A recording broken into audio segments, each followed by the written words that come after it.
Yes, yes, and yes. I've watched this happen 3 times before in my life. Believe me, you will not need Rick Rule to tell you when it occurs. Well, I think gold is showing you one thing. Yeah. When people ask me when gold's going to move, I say, year 2000. The fact that we trusted it too much. Gold does well when people don't trust. Rick Rule has seen this before, 3 times in his career. Each time, the signs were there, and each time, the market moved big. Right now, gold is holding strong. But here's the strange part. Most people still don't believe in it. Rick says he keeps getting the same question. When will gold really take off? And his answer might surprise you, because what he sees coming next could happen sooner than anyone thinks. I think that's true. And you mentioned Yeah. the Newmont quarter. I mean, that blew out everybody's Yeah. earnings estimates, including my own.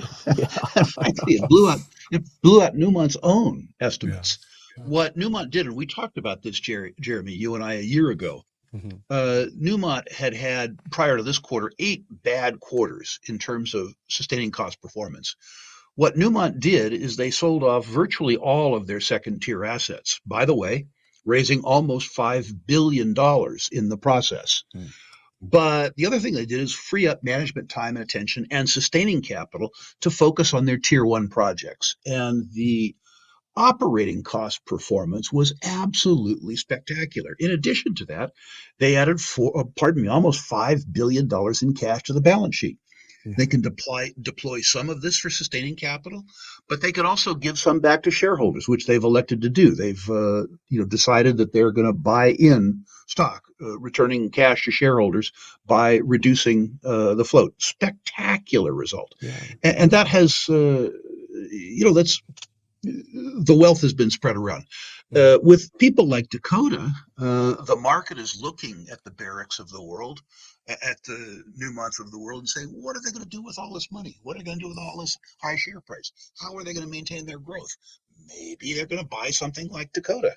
I would suspect both of those. That's a great comment. For the viewers who aren't familiar with the statistic, in the period 2000 to 2010, when the gold price went up sevenfold, the free cash flow per share of the gold miners actually declined. Mhm.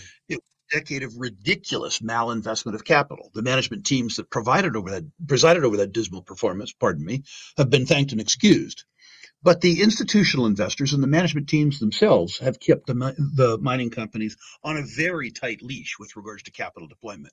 My suspicion is that as the metrics around gold companies' valuations increase in a bull market, and as investor concern about companies' ability to maintain or grow their production increases, then you will see increased investment activity, including increased merger and acquisition activity. So I think what you describe as the calm before the storm is Yeah. completely accurate, Jamie. Yes and yes. In my experience, Jeremy, precious metals bull markets are led by gold. They're led Mhm. by the fear buyer. They get kicked off because savers and investors are concerned about the deterioration of the purchasing power of domestic currencies, fiat currencies, in regular savings products. Gold moves first. When the move in gold allows producer margins to expand, the senior gold stocks move next, which is what we've just seen. Mhm. At some point in time, the momentum in both gold and gold stocks attracts the generalist investor into the precious metal space. When that happens, perhaps because of its lower unit cost, leadership goes from gold to silver. I've watched this happen 3 times before in my life. And Jeremy, Yeah. believe me, you will not need Rick Rule to tell you when it occurs. Mhm. Silver is incredibly volatile, both to the upside and the downside. It's the upside that comes next. Uh, as to a squeeze, I think the squeeze comes about, if it comes about, because the trading volume in the futures market is so extraordinary relative to the amount of gold available for good delivery in the physicals market. Many days, single days, the trading market trades 200 times the amount of silver Mhm. available for good delivery on the market. The potential for a fairly small number of the futures contracts to hold for delivery and the impact of what that would have on physically available supply could be dramatic. We need to differentiate between the squeeze that we'll likely see and the squeeze we won't see. Yeah. There are some silver bugs who suggest that there will be no silver available, and Mhm. as a consequence of that, there will be the mother of all short squeezes. on the futures market. That won't happen. Silver futures markets are owned and made by the dealers, by the banks. Yeah. What will happen in the event that there is a temporary unavailable of metal is that the markets will suspend the contracts and cash settle. That's what will happen. Hmm. This will be extremely pleasant for the people who are long and extremely unpleasant for the people who are short. Who are short. But it won't be the sort of incurable market imbalance that many of the silver bulls dare dream for. Yes, yes, and yes. Yeah. The physical holder probably in percentage wise benefits the least. The leveraged futures holder maybe more. The silver producer a lot. But the answer to that is yes, yes, and yes. And of course, the penalty is borne by those who didn't participate or heaven help them. Yeah. Those who are There is a real shortage Yeah. of decent quality silver companies, and that's been noted in three prior bull markets. My friend Doug Casey described the circumstance where the generalist investor money comes in the silver equity space as trying to siphon Hoover Dam through a garden hose. There just aren't enough. Uh, and the big silver names are becoming less silver centric. The go-to name in the last bull market was, of course, Ross Beatty's entry, Silver Standard, where over 50% of revenues are now gold revenues. Mhm. There is still a silver constituency.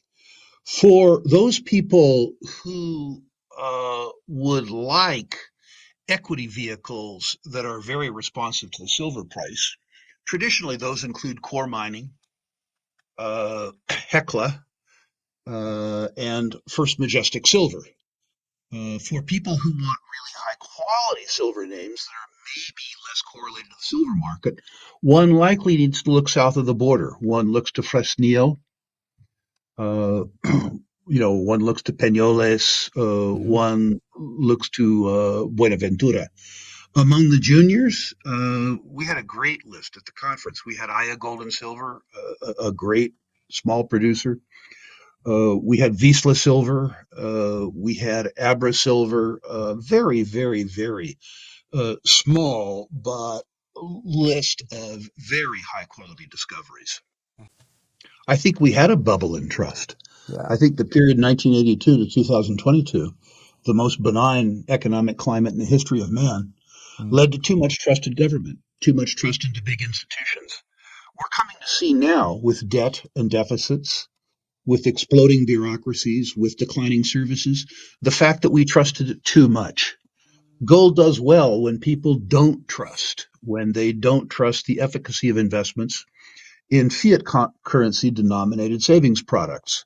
What we're seeing now is the erosion of the bubble of trust, the misplaced bubble of trust that we learned to build up in the period 1982 to 2022. Well, I think gold is showing you one thing. Yeah. When people ask me when gold's going to move, I say, year 2000. It's up Mhm. 9% for 25 years. It's held its value. The fact that it's held its value relative to Canadian dollar savings products or American dollar savings products is becoming apparent to more people as they trust less. Gold does less well. How we solve society's problems in the United States and Canada, how we come to grips with the fact that our collective expenses are overwhelming our individual ability to create wealth is a very different problem. Perhaps we can deal with that in a subsequent Kitco interview because we can't solve that problem in the time we have left today. If Rick's right, the question isn't if gold will surge. It's how fast it'll happen when it does. Don't wait for the crowd to wake up. Like this video, subscribe, and hit the bell so you're ready before the next move starts. Because when it does, it won't wait for you.